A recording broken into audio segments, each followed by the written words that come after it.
how did my first real estate deal go down?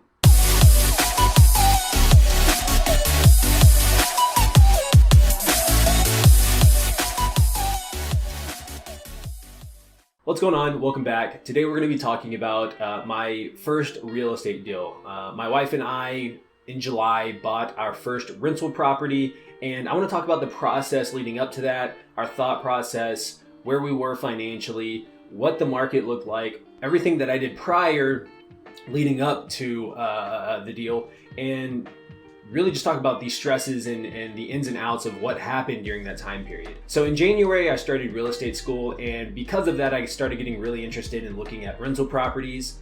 I decided that I would jump on Zillow and start looking at whatever properties were available. And at the time, the market wasn't nearly as, expensive as it is currently. This was a few months prior to that kind of like really taking off. And I have a friend that works in real estate who is an agent, and I reached out to him and I said, hey, my wife and I are looking to buy some rental properties. He told me that he would look around for me, but wasn't sure, if we'd be able to find one. He didn't have anything at that moment that he saw that would be worth being a rental property, but he'd keep his eyes peeled for me. I remember looking at our savings, and bringing it up to my wife. We had about $48,000 sitting in our savings account, and I remember just sitting down and thinking, this is a lot of money to be sitting here that we could be utilizing to work and make more money for us. And my wife and I always want to have an emergency fund, and so we started looking at how much money we actually had sitting in our emergency fund, and we had over a year's worth of capital just sitting there in case something happened. That was a bit too much. I'm okay with 3 to 6 months, and I'm even okay with 6 months to a year, just kind of depending on the circumstances. But over a year was just too much for me. And so I looked at my wife. I started thinking about and running different numbers whenever I look at different properties that I'd found. And I told her, I was like, hey, based off of some of the things that I'm doing, some of the numbers that I'm running, we would still have between $10,000 and $20,000 sitting around, depending on the property that we went with, and that would give us at least 3 to 4 months worth of expenses in our emergency fund. We would be okay. Now, I'm not going to say it was easy convincing her to get the property, and even at this time, we didn't have a property in mind, mind you. We had a number of really hard conversations, and from an emotional standpoint, it was terrifying. I mean, we had been saving all this money. We had been investing in other areas, through her job and with me, with my businesses and trying to get those to go. So we'd been investing in other areas, but we'd never taken that massive of a chunk of our money to put into anything. Even our primary residence, we only put $7,000 down, because it was our first, we were, first time home buyers. And so it was very, very nerve wracking. It was very scary.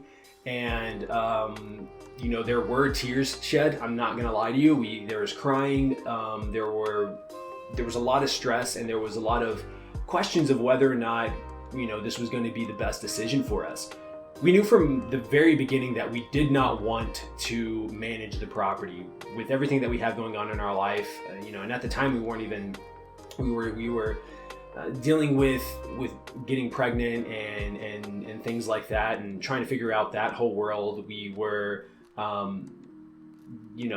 wondering what would happen if the money and the market and the rental property did not turn out what would happen then? We just didn't want to have that on top of our plate. My wife was in the middle of, at the time we were talking about her transitioning jobs. And so there was a lot going on, and we knew that we did not want to manage the property.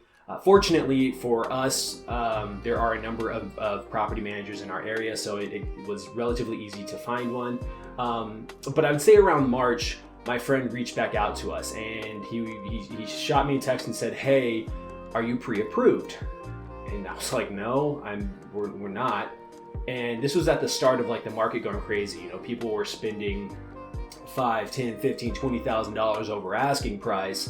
And, we had talked a little bit in between him bringing us this deal, and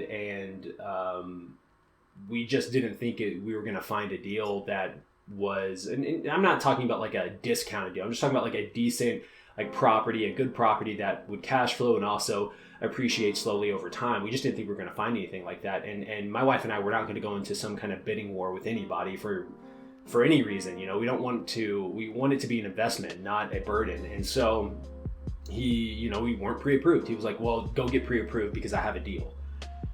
It was an off-market deal, and the property came in at $125,000, which meant that in order for us to put 20% down, we need $25,000. That's not a problem. And with all I estimated it was going to be no more than $35,000 after closing costs and fees and inspections and what else, what have you. And so I told my wife, hey, there's this deal. He said it's $125,000. We can expect about this much coming out of our savings, and we'd still have $13,000 left over, which accounts for at least 3 months worth of expenses. We're going to be fine.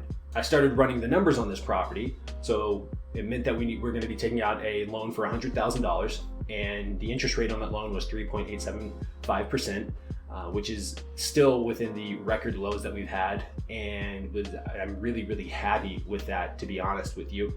But in terms of the actual property and the rent, there was already a tenant in there who was at the time paying $1,100 in rent, and we wanted to bump that up to $1,200. We negotiated it, and we ended up at $1,150, which I'm happy with. Our monthly mortgage payment comes out to, I believe, $735. It's actually $734 and some change. I don't know what the change is exactly. I'd have to look it up. So $735. And during this time, I basically just asked my real estate agent friend, because he has rental properties. I asked him and told him that we were struggling to find a property manager that we really liked. And he got us in contact with his property manager, who has been awesome. And she takes out 8%. So of the $1,150, she takes out $92. And then we take out that $735, which leaves us at roughly $200 and I believe $80 in cash flow profit. Now, is that the greatest? Absolutely not. I've heard of people making $5,000 to $1,000 on a single family rental. And I know with multifamily, you can make $1,000, $15, $2, $3, depending on the size. But for our first deal, I was really, really happy with that. And I was really, really happy outsourcing all the management, because I don't want to deal with that kind of headache. I don't want to deal with tenants. I don't want to go collect money. I just want it to be collected, show up in our bank account, and us go on about our day. Now, in the way in which we set this up, we have a bank account that is for the rental properties, solely for our rental properties. The rent comes in, the mortgage automatically comes out, and the remainder stays there. We don't touch it. We don't mess with it. We're not going to mess with that and touch it until we have a couple $1,000s coming in that we can actually utilize and put a dam in terms of replacing my wife's income or my income. As it stands, we're not anywhere near that. But the point is, I know it's going to snowball. We also are keeping that money there in case anything happens to the property. If we need to go in and replace a water heater or something of that nature, we have the money there available. Not that we don't have money in our savings still, because we've built that up as well. We've continued to build that up over time. But we want that rental bank account to be available and accessible for times of need, or if we're going to go buy another rental property. Throughout this entire process, the biggest thing that I think we have learned, despite the fact that like money does multiply when you make it work for you, the biggest thing that we've learned is like you have to take that first step. And it sounds so cheesy, and it sounds cliche, and it sounds childish, but the biggest thing is run the numbers and take the first step. And for me, I ran the numbers on this property probably 15 or 20 times. The numbers came out the same no matter what. Now, obviously, there were some changes after the deal was done and everything was done. You can only use calculators online to a certain extent. You can estimate, but you're not going to be 100% sure until you have your property. But I ran the numbers 1,000 times. And could I have done better? Could we have found a better property? I don't know, maybe. Given the market, maybe. I don't think so, and I'm happy with what we got.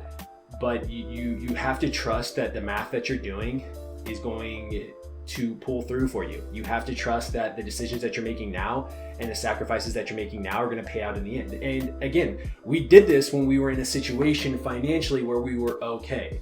It took a nice chunk of our savings away, but we still had 3 to 6 months worth of expenses in our emergency fund. If you're not doing that, I don't recommend going out and buying a massive rental property, or maybe not a massive rental, but just any rental property. You know, don't zero out your funds in order to invest. Be smart about what you're doing.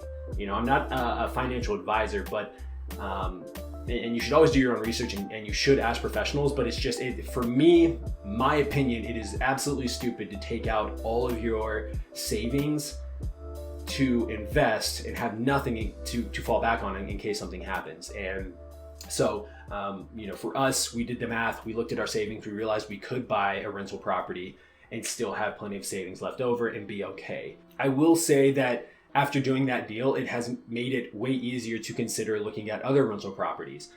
My wife has sent me houses, I've sent her houses, we have talked about it. We've even talked about renovating our own house and refinancing our own house in order to take out the equity in the house and go buy other rental properties. Is that something we're going to do? I doubt it. We're probably not going to do that right now. That is a play that I think requires a bit more experience.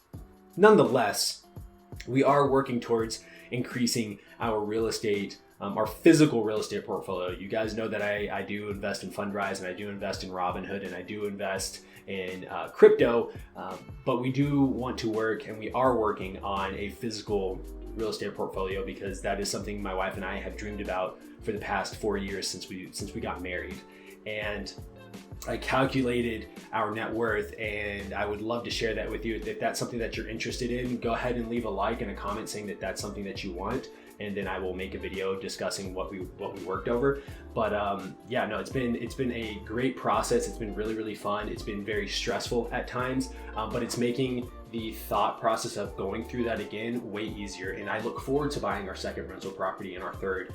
And the goal right now in my head is to get to 4 properties. Our financial goal in terms of income, and this is like our big goal that my wife and I have talked about, is making $20,000 a month from rental properties. That doesn't include any dividend stocks that I may invest in. That doesn't include any business income or job income. That is just strictly from rental properties. So that's our big goal, our 10 to 20 year goal. If we can do that in 5 to 10, that's gonna be great. Honestly, we're actually trying to do that by 35. So it's 5 to 10 years. That would be fantastic. But that's what my first deal was like. That's what our first deal was like. If you have any rental properties, if you have any real estate, please leave a comment down below. Talk to me about what that process was like for you, because I'm super duper interested in that. I want to know what you went through, what the ups were like, and what the downs were like. So with that being said, thank you so much for watching. My name is Oscar, and I will see you guys in the next video.